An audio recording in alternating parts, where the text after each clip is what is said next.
Ta vie n'est pas désordonnée par manque de temps. Elle l'est à cause de trop de distractions. Tu te réveilles avec le téléphone à la main. Tu ouvres les réseaux. Tu regardes la vie des autres avant même de penser à la tienne. Et quand tu t'en rends compte, la journée est déjà remplie de petites urgences qui ne veulent rien dire. L'esprit devient lourd, le corps fatigué et le cœur agité. Et le plus étrange, c'est que tu as l'impression d'avoir fait 1000 choses, mais rien d'essentiel. C'est comme ça que la plupart des gens vivent, occupés mais vides. Ils courent partout sans but, ils essaient de réparer le monde, alors que leur propre vie reste en morceaux silencieux. Mais il existe une ancienne philosophie qui a guidé rois, soldats, penseurs et gens simples à remettre leur vie en place, sans dépendre de la chance, du pouvoir ou d'une motivation passagère. Cette philosophie s'appelle le stoïcisme. Les stoïciens croyaient que le désordre extérieur n'est que le reflet du désordre intérieur. Tant que tu essaies de contrôler le monde, tu seras frustré. Mais dès que tu apprends à te contrôler toi-même, le monde cesse d'être une menace. Le problème, c'est qu'on grandit en pensant que mettre sa vie en ordre signifie avoir de l'argent, de la notoriété, du statut, de l'approbation. Mais pour un stoïcien, l'ordre veut dire clarté. C'est savoir ce qui compte et ce qui n'est que du bruit. C'est agir avec sens, sans devenir l'esclave des émotions, des jugements ou des peurs. Sénèque disait que le temps est le bien le plus précieux et que la majorité le gaspille à vouloir plaire aux autres. Épictète enseignait que la liberté commence quand on arrête de désirer ce qui ne dépend pas de nous. Et Marc Aurèle, empereur de Rome, se répétait chaque jour « Tu as le pouvoir sur ton esprit, pas sur les événements. Comprends cela et tu trouveras la force. » Ces mots ont traversé les siècles parce qu'ils marchent vraiment. Ils changent le chaos en direction. Ils transforment la confusion en calme. Et ils te rappellent que la vie n'a pas besoin de magie, mais d'ordre. Le monde d'aujourd'hui est tout le contraire de la sagesse stoïcienne. Tandis qu'autrefois on cherchait le silence, on cherche maintenant la distraction. Avant, ils cultivaient la patience. Aujourd'hui, on court après le plaisir rapide. Ils valorisaient la paix. Nous, on glorifie la vitesse. C'est pour ça qu'on vit épuisé, nerveux, anxieux et insatisfait, même avec plus de confort que toutes les générations précédentes. Il y a quelque chose de profondément faux là-dedans, et tu le ressens chaque jour. Peut-être as-tu déjà dit « Je veux juste remettre ma vie en ordre ». Mais tu ne sais pas par où commencer. La bonne nouvelle, c'est qu'il existe un chemin tracé par ceux qui ont vécu avant nous, connu les guerres, les pertes, les trahisons, et trouvé malgré tout la paix. Les 14 pratiques stoïciennes que tu vas découvrir ne sont pas de belles phrases. Ce sont des outils qui remettent l'esprit à sa place, redonnent la clarté et forment la discipline. Et si tu les appliques, même lentement, tu verras quelque chose de fort arriver. Ce qui te contrôlait perd de sa force. Les gens qui te déstabilisaient n'ont plus le même pouvoir. Et le désordre qui semblait impossible à régler commence petit à petit à se ranger. Car les stoïciens ont découvert ce que peu comprennent. La vie extérieure suit toujours la vie intérieure. Si tu ranges ce qu'il y a en toi, le reste s'aligne. Mais si tu veux ranger le dehors avant de te comprendre, tout retombera dans le chaos. Imagine un bateau pris dans la tempête. Le stoïcien n'essaie pas d'arrêter la pluie, ni de commander le vent. Il tient fermement la barre, règle les voiles et avance. Voilà l'essence de la philosophie que tu vas apprendre. Le but n'est pas de supprimer les problèmes, mais de devenir quelqu'un qui sait les affronter. Pas de bâtir une vie parfaite, mais d'apprendre à rester calme, même quand tout s'effondre. Parce que le vrai ordre ne vient pas du contrôle, il vient de la conscience. C'est pour ça qu'avant de vouloir changer le monde, tu dois changer ta manière de le voir. Avant d'organiser ta maison, ton travail ou ta relation, organise ton esprit. Le calme est la première étape de l'ordre, et la clarté, le premier signe de force. Ce qui vient ensuite n'est pas un manuel, mais un miroir. Un miroir qui te montre où tu perds ton énergie, ton temps et ton but, et comment reprendre le contrôle de ta vie sans dépendre de personne. Alors, si tu es prêt à remettre ta vie en ordre, pas à cause du chaos du dehors, mais pour la paix du dedans, reste jusqu'à la fin. Ces 14 pratiques vont te rappeler quelque chose que tu as peut-être oublié. Tu n'as besoin de rien d'autre pour commencer, juste de toi-même. Pratique 1. Nettoie ton esprit chaque jour. Le corps a besoin d'une douche tous les jours. Et l'esprit? La plupart des gens vivent avec la tête pleine de pensées vieilles, de remords anciens et de soucis qui n'existent plus, et pensent que c'est normal. Mais un esprit sale, comme un corps sale, finit par sentir mauvais. Et cette odeur, c'est celle de la confusion, de la précipitation, de l'irritation et de la fatigue. Les stoïciens le savaient bien. Alors, avant de dormir, ils faisaient une sorte de nettoyage mental. Sénèque disait « Quand la lumière s'éteint et que le silence tombe, je revois ce que j'ai fait, pensé et ressenti. Là où j'ai fauté, j'apprends. Là où j'ai bien agi, je confirme. » C'était le bain de l'âme, une purification quotidienne contre le trop-plein de déchets mentaux. Aujourd'hui, les gens s'endorment avec l'esprit en morceaux. Ils se couchent en fixant les écrans, en faisant défiler les fils, en comparant leur vie et en nourrissant l'angoisse. Et ils se réveillent le lendemain avec le même poids, croyant qu'ils sont juste fatigués alors qu'ils sont saturés de pensées jamais digérées. Nettoyer l'esprit, ce n'est pas méditer des heures, ni fuir le monde. C'est simplement s'arrêter quelques minutes et se demander « Qu'est-ce que je porte encore ?» alors que je pourrais le laisser partir. Ça peut être une rancune, une discussion inachevée, une attente qui n'a plus de sens. Lâcher prise, c'est aussi une forme de discipline. Un stoïcien ne gaspille pas son esprit avec ce qu'il ne peut pas changer. Il trie, nettoie, remet à sa place. Il ne s'agit pas de refuser les émotions, mais de les regarder sans s'y perdre. Épictète disait « Ce ne sont pas les choses qui nous troublent, mais l'opinion qu'on s'en fait. » Et quand tu comprends ça, tu vois que ton esprit ressemble à une chambre. Si tu ne la ranges pas, elle devient un grenier à émotions usées. Le nettoyage intérieur commence par l'honnêteté. Tu dois te regarder en face et admettre « Ma tête est pleine de choses inutiles ». Et alors, commencer à balayer. Tu peux écrire, mettre sur papier ce que tu ressens, ce que tu penses, ce que tu redoutes. Tu peux rester en silence, observer tes pensées comme des nuages qui passent. Tu peux marcher seul, sans musique, juste en écoutant ton propre vacarme jusqu'à ce qu'il s'apaise. Un esprit clair laisse de la place à l'essentiel. Quand tu enlèves le superflu, ce qui compte devient évident.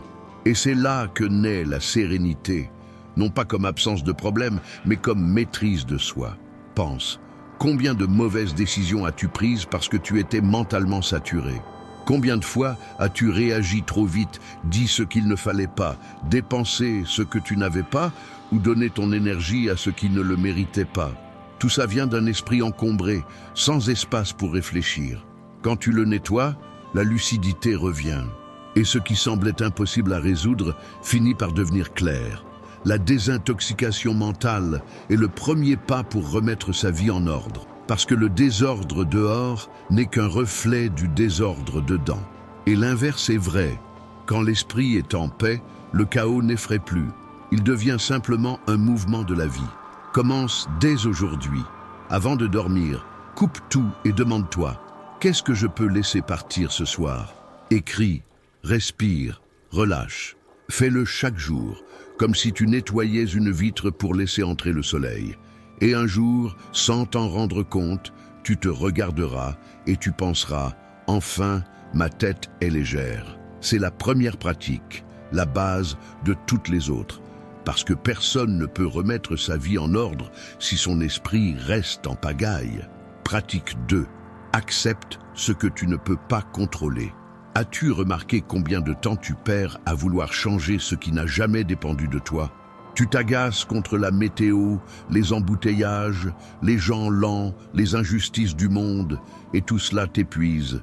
Mais le stoïcien comprend quelque chose de simple et libérateur. La résistance est le plus grand voleur d'énergie. Épictète disait qu'il y a 2 catégories dans la vie, ce qu'on peut contrôler et ce qu'on ne peut pas.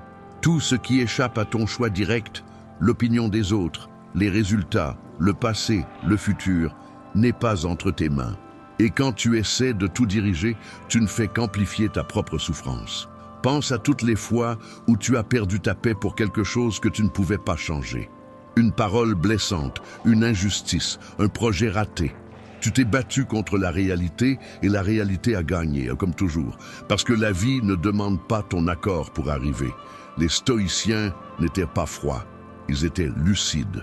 Ils savaient que l'acceptation n'est pas une fuite, mais une forme d'intelligence émotionnelle. C'est arrêter de ramer à contre-courant et utiliser cette force pour mieux naviguer. Accepter, ce n'est pas aimer ce qui s'est passé. C'est simplement reconnaître que c'est arrivé et décider quoi faire ensuite. C'est l'opposé du déni. Refuser ce qui est réel, c'est avancer les yeux fermés. Et personne ne progresse ainsi. Quand quelque chose échappe à ton contrôle, respire et demande-toi, est-ce que cela dépend de moi? Si la réponse est non, lâche. Si la réponse est oui, agis calmement. Cette simple question est un bouclier mental contre le désordre. Imagine une tempête. La personne ordinaire crie contre le vent, maudit la pluie, peste contre la vie. Le stoïcien ajuste les voiles et continue, parce qu'il sait que la mer ne se plie pas à sa volonté, mais sa volonté peut se plier à la mer. La vraie force, c'est de savoir s'adapter. Marc Aurèle écrivait dans ses carnets, « Si une situation t'empêche d'agir, fais de l'obstacle une partie du chemin. » Autrement dit, le problème n'est pas ce qui arrive, mais ce que tu en fais. Résister sans cesse, c'est s'épuiser sans fin. Tu dépenses ton énergie à vouloir changer les autres, réparer le passé, prévoir demain. Mais le seul endroit où ton pouvoir existe, c'est ici et maintenant. C'est là que ta sagesse, ton calme et ton action comptent vraiment. Quand tu acceptes, quelque chose de fort se produit. Ce qui semblait insurmontable devient plus léger. Parce qu'au lieu de lutter contre la vie, tu avances avec elle. Et cette légèreté te rend concentré. Concentré comme quelqu'un qui sait qu'il n'a pas à dominer le monde, mais à se maîtriser lui-même. Ne pas contrôler l'incontrôlable, c'est une forme de repos. C'est comme poser une valise lourde que tu portais depuis des années. Et quand tu la lâches, tu réalises que tu pouvais marcher plus vite depuis toujours. Pratique cela chaque jour. Devant chaque difficulté, dis-toi, puis-je changer cela? Si oui, agis calmement. Sinon, accepte et continue ton chemin. Cette acceptation est le fondement de la paix intérieure. Et quand tu apprends à accepter ce que tu ne contrôles pas, tu obtiens quelque chose qu'on ne peut pas t'enlever, la liberté. Pratique 3. Organise ton temps comme un guerrier Sénèque disait, « Ce n'est pas que nous ayons peu de temps, c'est que nous en gaspillons beaucoup. » Et peut-être que c'est la phrase qui décrit le mieux notre époque. Aujourd'hui, les gens vivent comme si le temps était infini. Ils échangent des heures contre des distractions, repoussent l'essentiel et ne réalisent la valeur du temps que lorsqu'il n'en reste plus. Mais le stoïcien fait l'inverse. Il traite chaque heure comme une pièce sacrée, car il sait que c'est la seule qu'on ne récupère jamais. Un guerrier ne se bat pas sur tous les fronts. Il choisit ses batailles avec stratégie. De la même façon, celui qui veut remettre sa vie en ordre doit apprendre à choisir où placer son temps. Tout ne mérite pas ton attention, et tout ce qui semble urgent n'est pas important. La vérité est dure. Tu n'es pas débordé, tu es désorganisé. Tu es tiré dans tous les sens par les attentes des autres, les notifications, les obligations qui ne sont même pas les tiennes. Et pendant que tu t'épuises à vouloir tout gérer, ce qui te fait vraiment avancer reste enfoui au fond de ta tête. Marc Aurèle, même en étant empereur, gardait chaque jour un moment pour le silence et la réflexion. Il savait que sans pause, l'esprit devient esclave du bruit. C'est pourquoi il planifiait son temps comme un soldat prépare le champ de bataille, avec clarté, but et discipline. Tu dois faire pareil. Tu ne peux pas vivre à éteindre des incendies chaque jour. Il faut décider ce qui compte et éliminer le reste. Demande-toi chaque matin, qu'est-ce qui doit vraiment être fait aujourd'hui? Et tout ce qui ne t'approche pas de ce qui est important ne mérite pas ta place. Le secret, c'est de faire du temps ton allié, pas ton ennemi.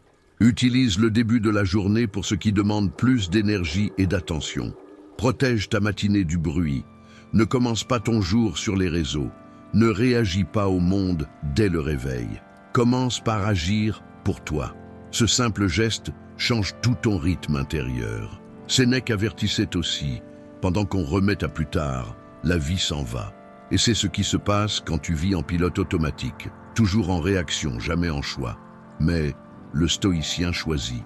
Il décide où poser son esprit et son cœur. Et cette décision transforme les jours ordinaires en jours pleins de sens. Organiser son temps, ce n'est pas remplir son agenda, c'est le vider. C'est enlever ce qui fatigue, ce qui distrait, ce qui n'apporte rien. C'est créer de l'espace pour ce qui compte vraiment. Apprendre, travailler avec sens, se taire, être avec les bonnes personnes, se reposer consciemment. Imagine un guerrier avant le combat. Il ne gaspille pas ses coups, il ne s'épuise pas inutilement. Chaque geste est mesuré, chaque seconde a du poids. Ta vie devrait être pareille, guidée, réfléchie, précise. Et il ne s'agit pas de vivre comme une machine, mais de vivre avec direction. Parce que le temps perdu ne revient jamais, et le temps bien utilisé fait grandir tout ce que tu es. Fais une promesse. À partir d'aujourd'hui, avant de dire « je n'ai pas le temps », dis plutôt la vérité. Je ne priorise pas. Et tu verras comme cette phrase change tout. Le temps est le champ de bataille de l'âme. Celui qui maîtrise le temps maîtrise sa vie, et celui qui le gaspille devient son esclave. Pratique 4. Apprends à rester seul. Les gens ont peur du silence. Ils ont peur de leur propre compagnie. Alors ils s'entourent de bruit, de monde, de distractions. Pas par plaisir, mais parce qu'ils ne supportent pas d'écouter ce qu'ils ressentent vraiment. Le stoïcien connaît la valeur de la solitude. Il ne la fuit pas, il s'en sert. Parce que c'est dans le calme que l'esprit se dévoile. Et c'est seulement quand tu cesses d'écouter le monde que tu commences à t'entendre toi-même. Sénèque disait que celui qui vit bien avec lui-même n'est jamais seul. Et c'est l'un des plus grands signes de maturité émotionnelle. Celui qui a besoin de présence constante ne s'est pas encore trouvé. Car la solitude n'est pas l'absence de gens, c'est la présence de clarté. On vit à une époque où être seul semble presque une faute. Manger seul paraît bizarre, passer un week-end tranquille semble suspect. Mais le vrai déséquilibre, c'est de ne pas pouvoir passer une minute sans bruit. Ces gens ne cherchent pas la compagnie, ils cherchent à fuir. La solitude est un miroir que beaucoup évitent, mais c'est là que vit la vérité. Quand tu restes seul, tu découvres qui tu es vraiment. Sans masque, sans distraction, sans l'image des autres. Et c'est là que ta vie commence à se remettre en place. Marc Aurèle écrivait pour lui-même chaque soir. Il était à la tête du plus grand empire du monde, et pourtant, il se retrouvait dans le silence. Parce qu'il savait que le pouvoir sans connaissance de soi n'est que vacarme, et qu'un vrai chef ne peut guider les autres qu'après s'être guidé lui-même. Être seul, c'est un entraînement. Au début, le silence dérange, l'esprit s'agite, l'anxiété monte. Mais ce n'est que le bruit intérieur qui demande à être écouté. Si tu restes, si tu observes, quelque chose change. Tu commences à voir tes habitudes, comprendre tes réactions, sentir ce qui t'anime. La solitude devient un laboratoire. Et quand tu apprends à aimer le silence, plus personne ne te contrôle par le bruit. Tu ne cours plus par peur de manquer, tu ne parles plus pour combler le vide. Tu ne cherches plus l'attention pour exister. Tu existes simplement. Les stoïciens enseignaient que l'esprit a besoin de retraite, comme le corps a besoin de repos. C'est dans ces moments seuls que tu remets tes idées en ordre, que tu guéris tes blessures, que tu choisis ton chemin avec clarté. Sans ça, tu réagis. Avec ça, tu choisis. Essaie de rester seul sans téléphone, sans musique, sans distraction. Marche, assieds-toi, respire, écoute le son de ton esprit jusqu'à ce qu'il s'apaise. C'est ça, la vraie paix, non pas l'absence de problème, mais la maîtrise du bruit intérieur. Celui qui sait être bien seul ne sera jamais esclave de la compagnie, parce qu'il n'a plus besoin d'applaudissements, d'attention ou de validation pour se sentir complet. Il ne cherche pas à combler le vide, il le transforme en force. La solitude est la forge où se crée le caractère. Et c'est là que naît une paix que rien ni personne ne peut enlever. Alors, avant de chercher quelqu'un pour te compléter, apprends à être complet tout seul. Parce que quand tu es bien avec toi-même, toute présence devient un choix. jamais un besoin. Pratique 5. Renforce ton corps, pas par vanité, mais par discipline. Le corps est le refuge de l'esprit. Mais aujourd'hui, beaucoup le traitent comme un poids ou comme un objet à montrer. Le stoïcien agit autrement. Il prend soin du corps non pour briller, mais pour être assez fort pour affronter la vie. Sénèque disait que le corps doit servir l'âme et non l'inverse. Cela veut dire que le corps est l'outil de la vertu. Un corps faible fatigue l'esprit. Un corps paresseux use la volonté et un esprit épuisé devient esclave de ses envies passagères. Il ne s'agit pas d'avoir des muscles, mais de l'énergie. Pas de paraître, mais d'être prêt, car le corps et l'esprit marchent ensemble. Quand l'un tombe, l'autre suit. Les stoïciens valorisaient l'exercice physique comme un entraînement de maîtrise et de résistance. Épictète disait que le contrôle de soi commence par les petits gestes, se lever quand on veut rester au lit, bouger quand la flemme s'installe, supporter l'inconfort sans se plaindre. C'est cela qui construit la vraie force. Aujourd'hui, on vit entouré de confort. Tout est simple, rapide, à portée de main, et c'est pour ça qu'on devient fragile. La vie moderne a supprimé l'effort, et avec lui, la résistance. Mais le stoïcien sait que le corps doit être mis à l'épreuve, stimulé, tenu vivant, parce que la discipline physique se reflète dans chaque domaine de la vie. Quand tu te lèves et décides de bouger même sans envie, tu entraînes ton esprit à vaincre la paresse. Quand tu choisis de manger avec raison au lieu d'exagérer, tu pratiques le contrôle. Et quand tu affrontes la douleur d'un effort, tu apprends à gérer celle de la vie sans te plaindre. La vanité cherche les regards, la discipline cherche la croissance. Et c'est pour ça que le stoïcien s'entraîne, pas pour être vu, mais pour être stable. Il ne se compare pas, ne s'exhibe pas, ne s'impatiente pas des résultats, car il comprend que le corps est le miroir de ton engagement envers ton esprit. Un corps fort n'est pas celui qui soulève le plus, mais celui qui encaisse sans casser. Et cela vaut autant pour le physique que pour l'émotionnel. L'entraînement stoïcien est quotidien. Supporter l'inconfort, résister à la tentation, persister dans l'effort. Chaque goutte de sueur est une preuve de maîtrise de soi. Ce n'est pas une question d'apparence, mais de pouvoir. Le pouvoir de contrôler ce que tu manges, ce que tu fais, quand tu te lèves, quand tu t'arrêtes. C'est ne plus être l'esclave de ses impulsions.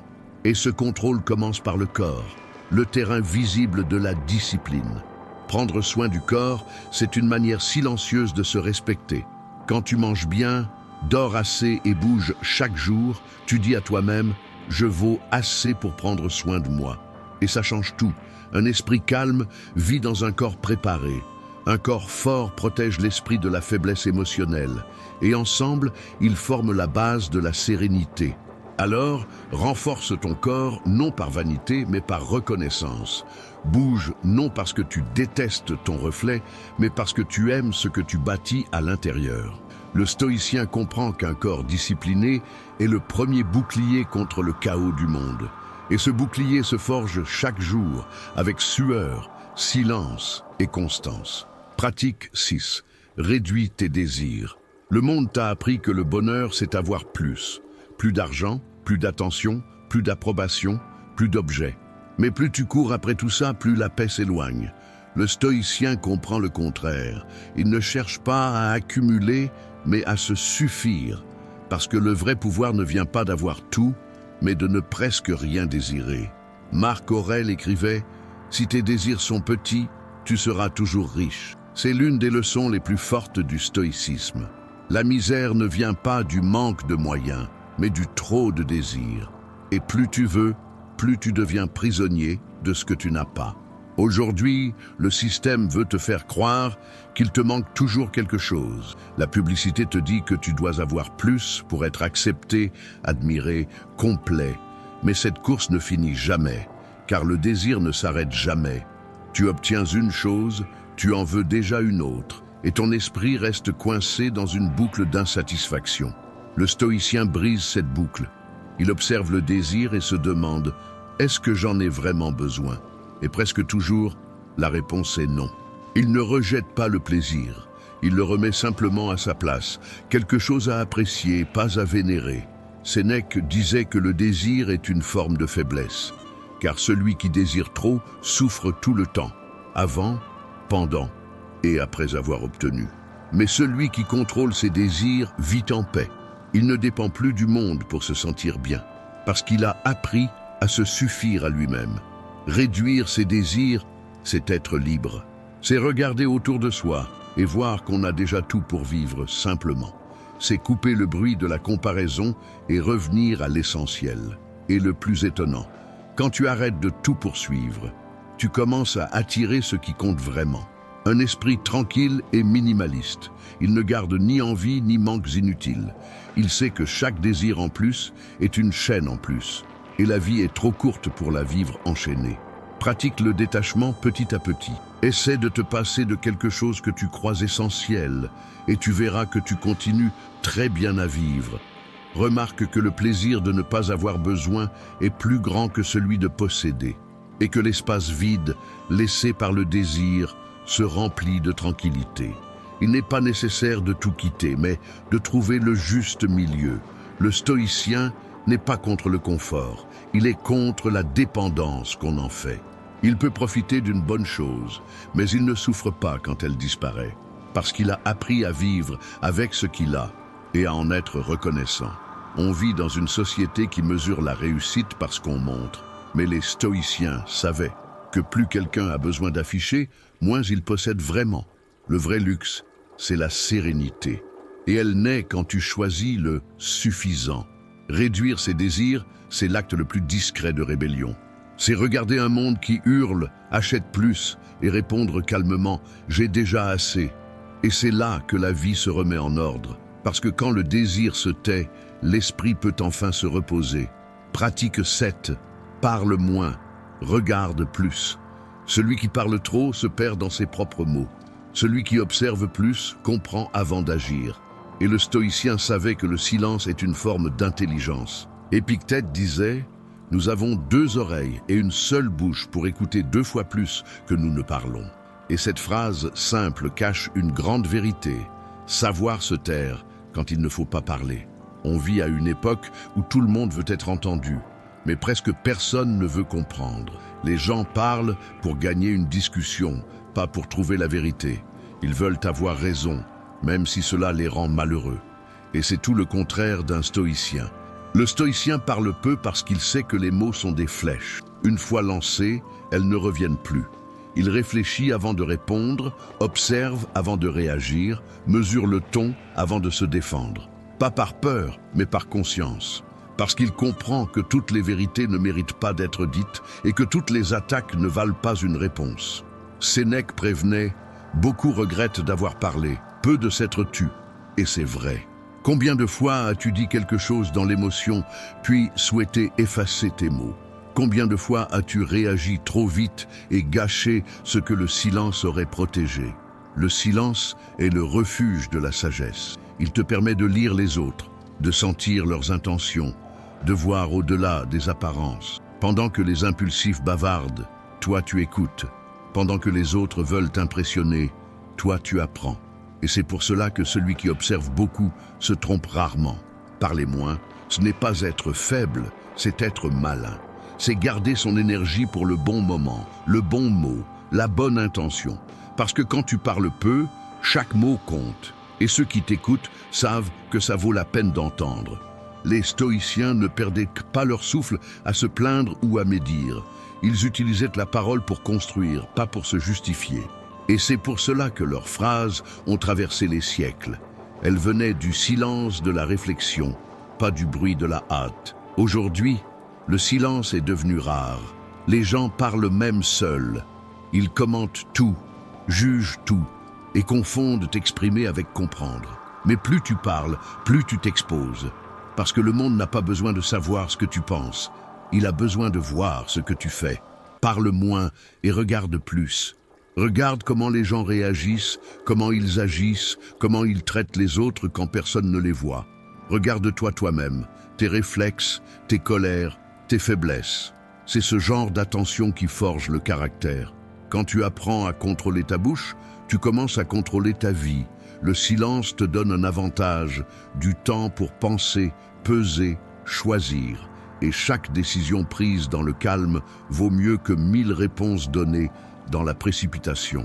Pratique le silence chaque jour, pas par orgueil, mais par paix intérieure.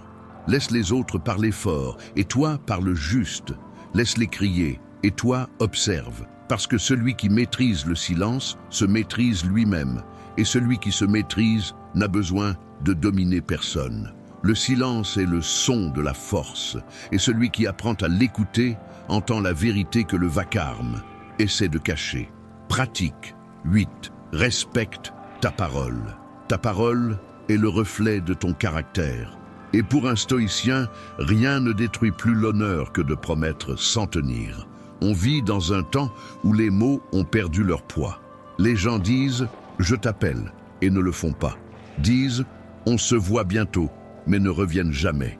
Disent « tu peux compter sur moi » et disparaissent quand tu as besoin d'eux. Résultat, un monde plein de promesses creuses et de gens méfiants. Le stoïcien agit autrement.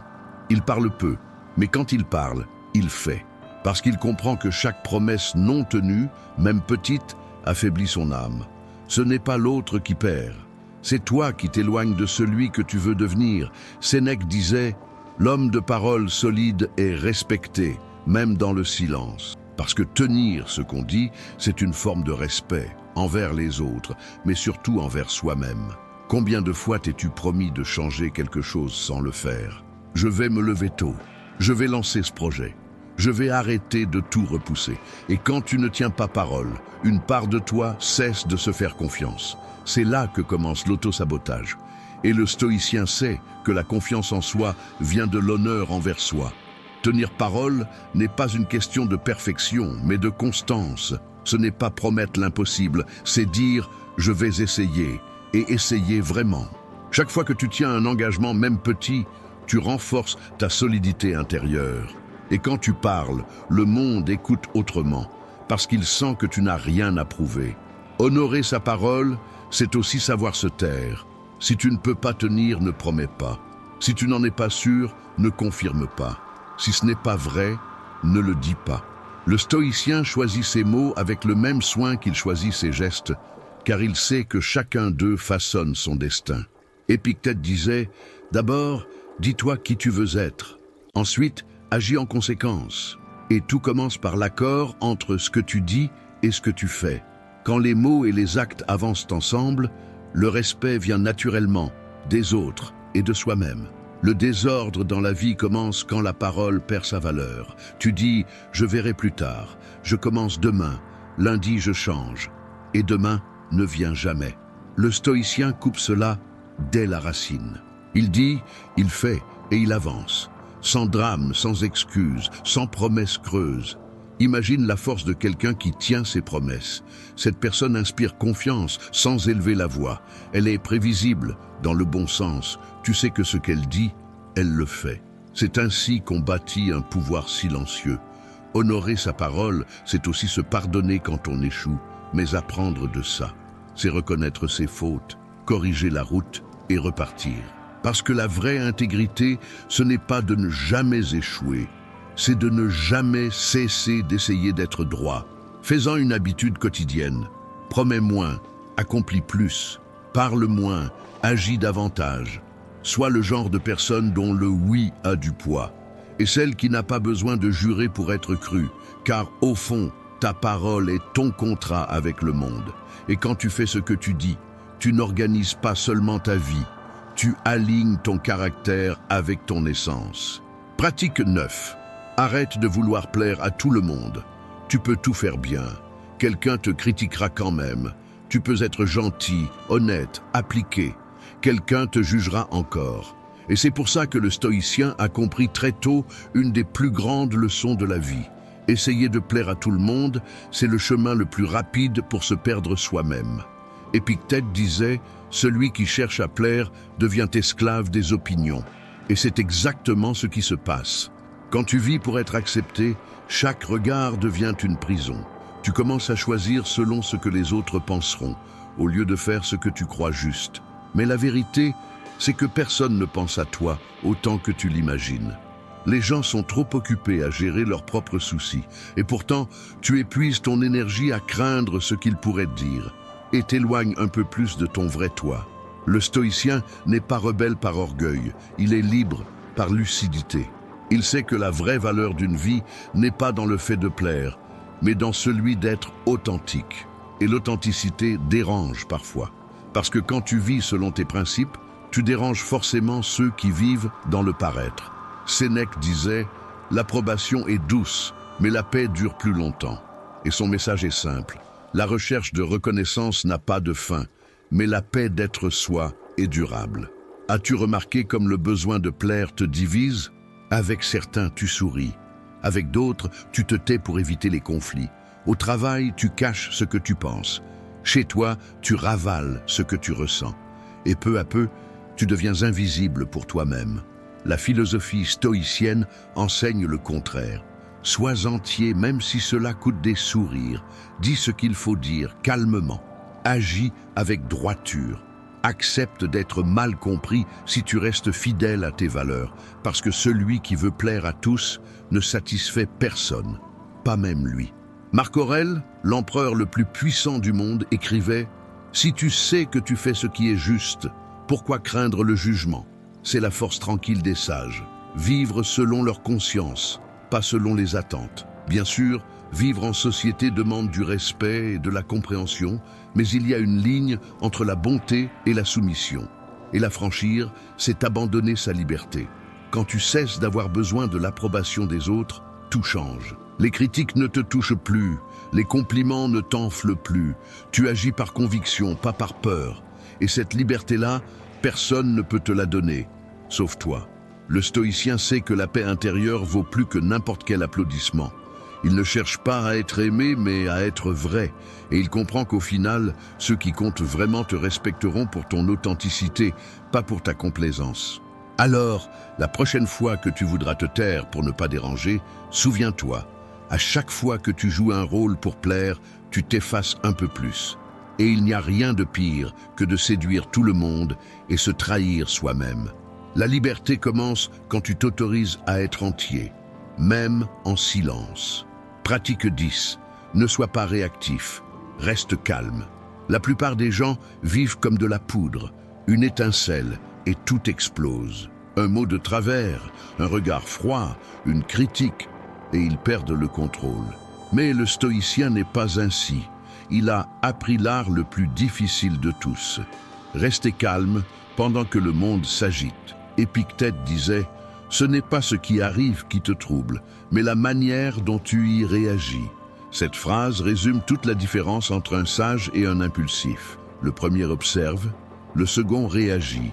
L'un agit avec lucidité, l'autre avec émotion.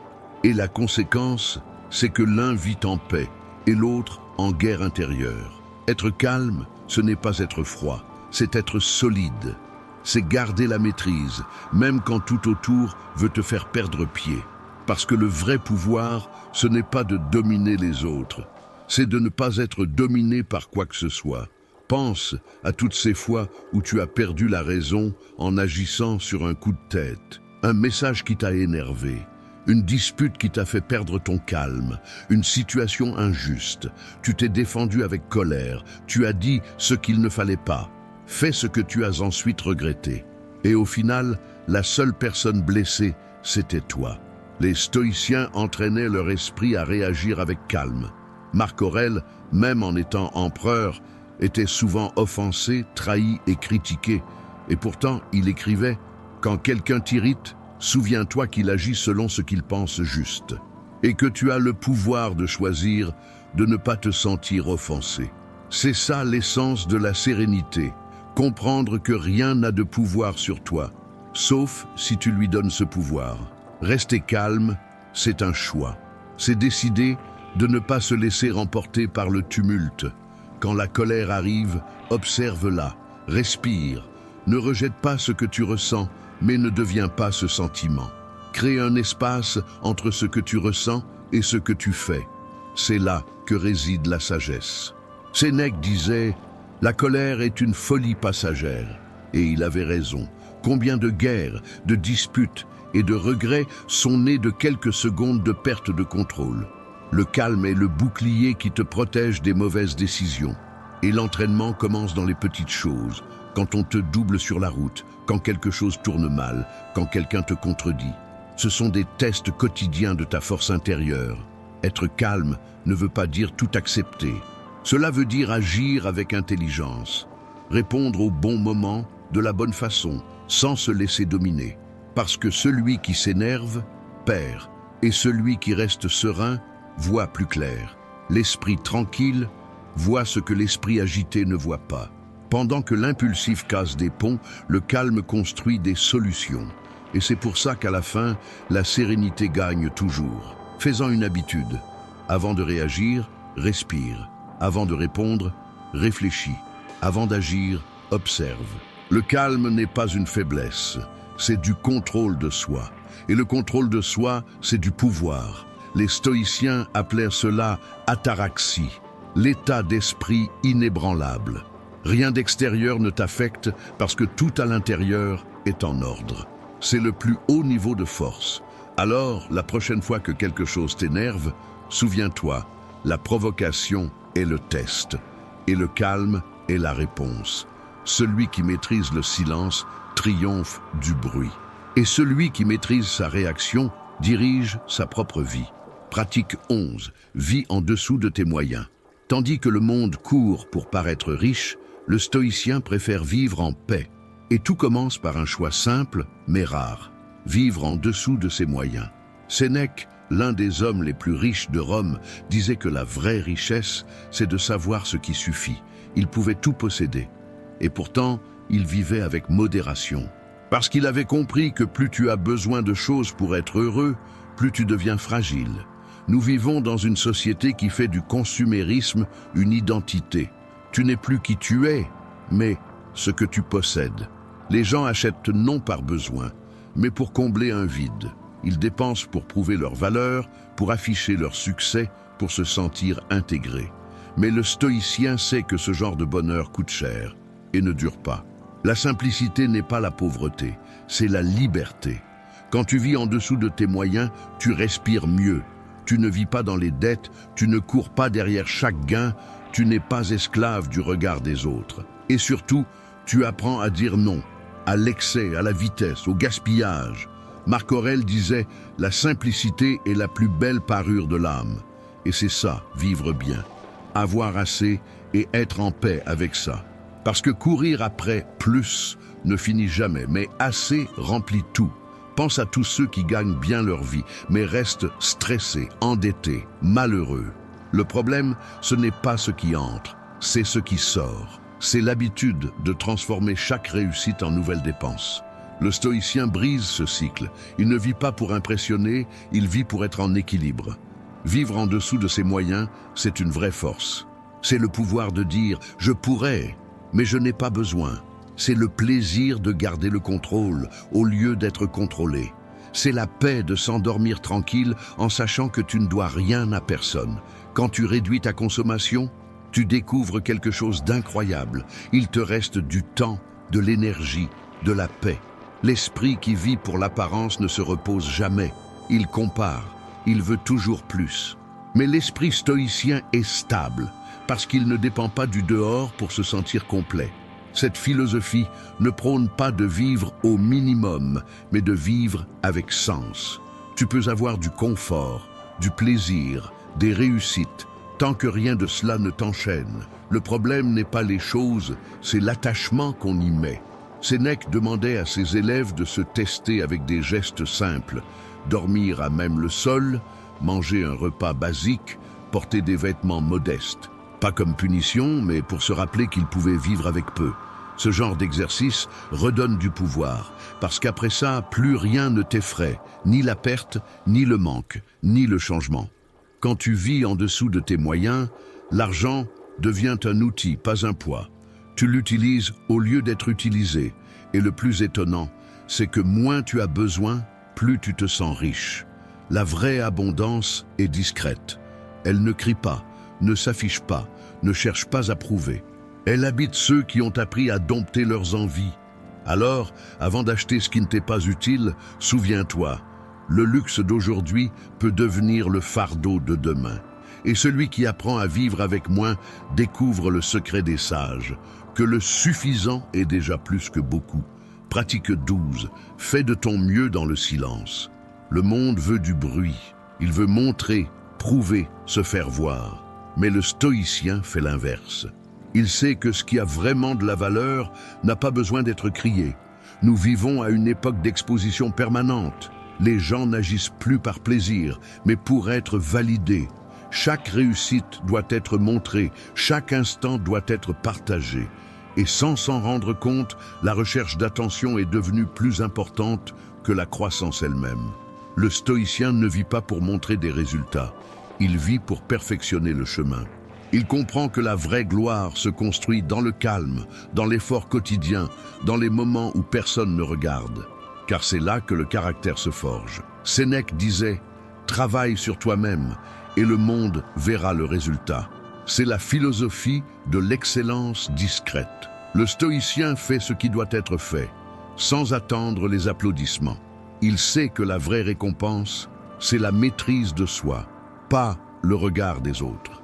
Faire de son mieux en silence, c'est une preuve de discipline et d'humilité, parce que celui qui ressent le besoin de tout montrer cherche encore à se prouver. Mais celui qui connaît sa valeur n'a rien à crier. Il agit et laisse le temps parler pour lui. Pense aux personnes que tu respectes vraiment, celles qui inspirent par leur manière d'être, pas par leurs paroles. Elles ne crient pas leur victoire. Leur simple présence est un message. C'est ça, la force du silence. Il dit plus que 1000 mots. Marc Aurèle était empereur, mais il écrivait ses réflexions pour lui-même, pas pour le public. Il ne cherchait pas la renommée, il cherchait la clarté. Et c'est pour ça que, des siècles plus tard, ces mots résonnent encore. Parce qu'ils viennent de la vérité, pas de la vanité. Aujourd'hui, on confond visibilité et importance. Mais ce qui a de la valeur n'a pas besoin d'être vu, seulement ressenti. Le stoïcien sait que le bruit distrait et que le silence concentre. Alors que le monde se perd à vouloir être remarqué, lui avance tranquillement, bâtissant du solide. Faire de son mieux en silence ne veut pas dire se cacher, c'est agir avec intention et discrétion. C'est comprendre que le résultat finit toujours par apparaître quand le travail est constant. Et quand il se montre, il n'a pas besoin d'explication. Il parle de lui-même. L'excellence ne se montre pas, elle se ressent. Elle se voit dans les gestes, les décisions, la constance. Et c'est pour ça que le stoïcien ne cherche pas à impressionner, il cherche à mériter. Ne perds pas ton énergie à prouver que tu es sur la bonne voie. Prouve-le à toi-même, c'est suffisant. Les bonnes personnes le verront, les mauvaises douteront. Et rien de tout cela ne changera ta progression. Épictète disait « Ne parle pas de ce que tu feras, montre-le accompli. Tout est là. Le monde fait déjà trop de bruit. Ce qu'il manque, c'est de l'exemple. Travaille en silence, grandis sans bruit et laisse le vacarme venir de l'impact de ce que tu as bâti. Parce que quand tu fais de ton mieux en silence, le succès arrive naturellement. Et quand il arrive, il est impossible de l'ignorer. La vraie reconnaissance est intérieure. Savoir que tu as donné le meilleur de toi-même. Et cela suffit. Pratique 13. Prends soin de peu, mais avec profondeur. Nous sommes entourés de gens, mais rarement entourés de liens. Certains ont des centaines de contacts, des milliers d'abonnés, mais personne sur qui vraiment compter. Et c'est pour ça que le stoïcien fait autrement. Il préfère en avoir peu, mais vrai. Sénèque disait que l'amitié, c'est deux âmes qui avancent ensemble vers la vertu. Ce n'est pas avoir de la compagnie, c'est avoir de la sincérité. Et la sincérité naît seulement dans la profondeur. Quand quelqu'un t'écoute vraiment, pas juste en attendant son tour pour parler. Quand quelqu'un te conseille avec franchise, pas juste pour te plaire. Le monde moderne a remplacé le lien par la quantité. On appelle ami n'importe qui. On mesure la proximité au temps de réponse des messages. Mais la quantité n'a jamais remplacé la qualité. Le stoïcien sait que l'attention est le bien le plus précieux. Alors, il la donne avec intention. Prendre soin de peu, ce n'est pas être froid, c'est être sage. Tu ne peux pas être partout, ni te donner à tout le monde. L'énergie est limitée, et ceux qui veulent tout faire finissent vides. Le stoïcien choisit bien ceux qu'il garde près de lui. Il nourrit les liens qui le renforcent, pas ceux qui l'épuisent. L'amitié véritable est rare, parce qu'elle demande du temps, de la patience et de la franchise. Et le temps, c'est ce que peu veulent offrir. Mais le stoïcien sait que ce qui est superficiel meurt vite, ce qui est profond dure. Il préfère donner de lui à quelques personnes, mais pleinement. Écouter, aider, guider, être là. Pas par intérêt, mais par nature. Marc Aurèle écrivait qu'il faut s'entourer de ceux qui nous élèvent et éviter ceux qui nous tirent vers le désordre. Il savait que l'énergie des autres influence la nôtre. S'entourer de gens vertueux, c'est protéger son esprit. Entretiens tes relations comme on arrose une plante, avec régularité et attention. Pas besoin de parler tous les jours, mais quand tu le fais, que ce soit vrai. Pas besoin d'être toujours présent, mais quand tu l'es, sois entier. Les liens profonds se construisent dans le silence, mais se maintiennent dans la vérité. Et souviens-toi, le stoïcien connaît aussi ses limites. Il aide, mais ne s'oublie pas. Il donne, mais ne se vide pas.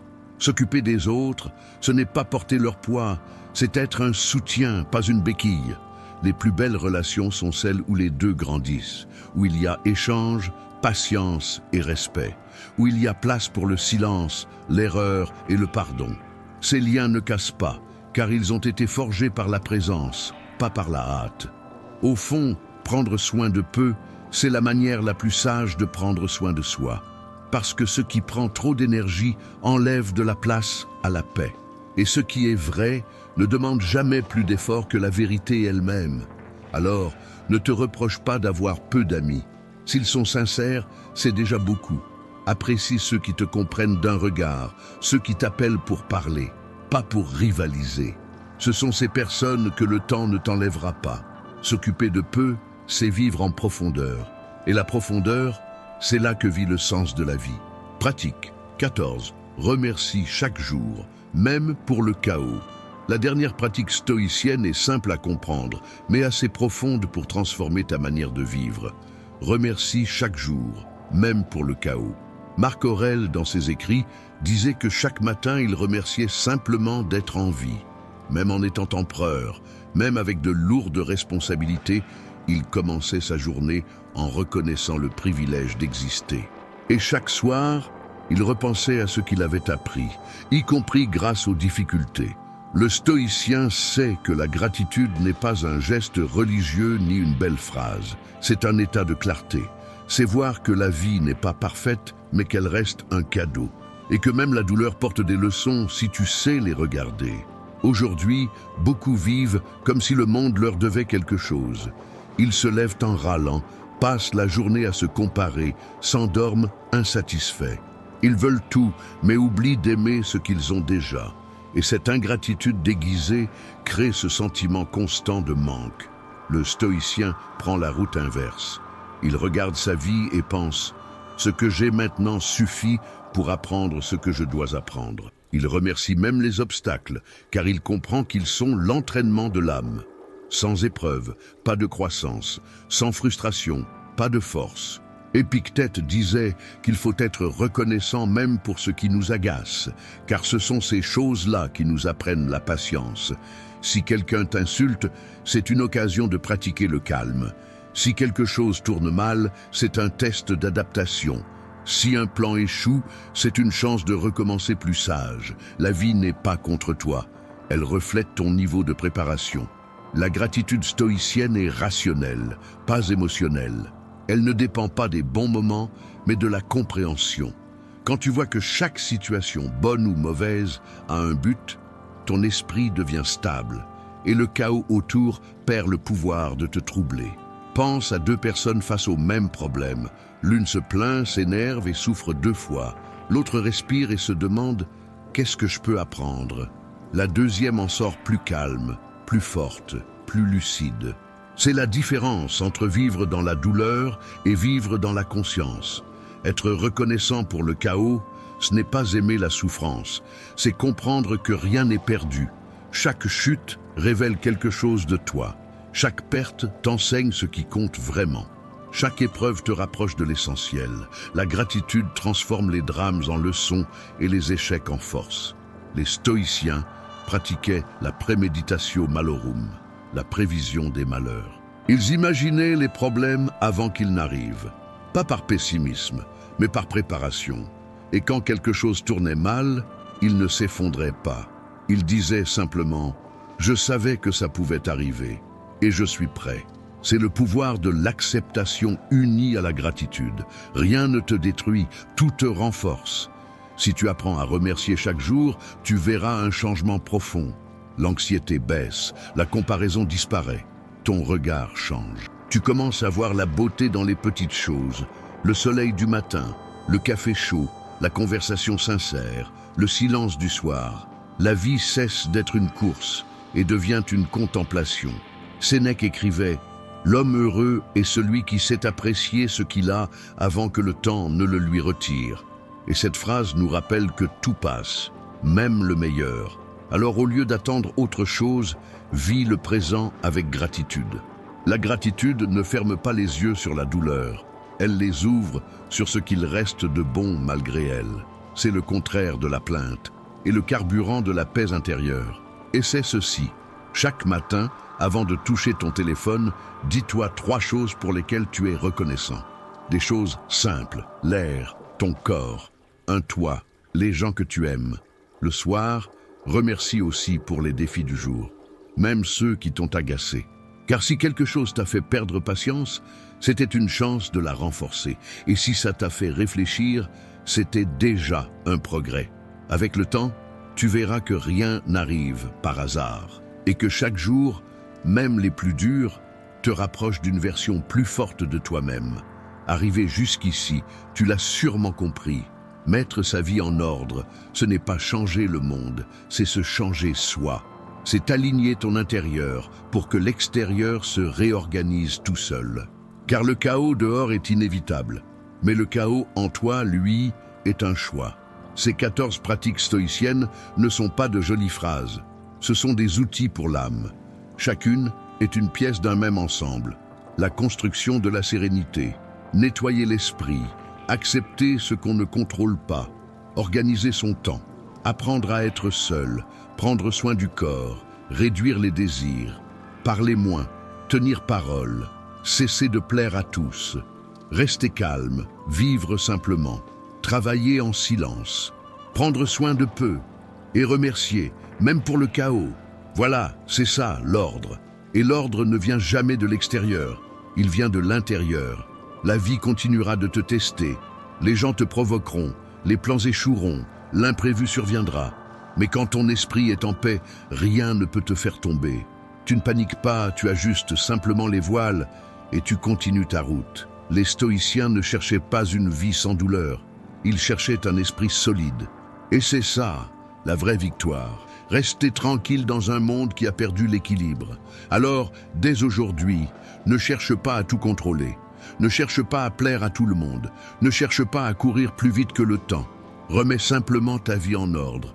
Commence par nettoyer ton esprit, corriger tes habitudes, renforcer ton corps et apaiser ton cœur.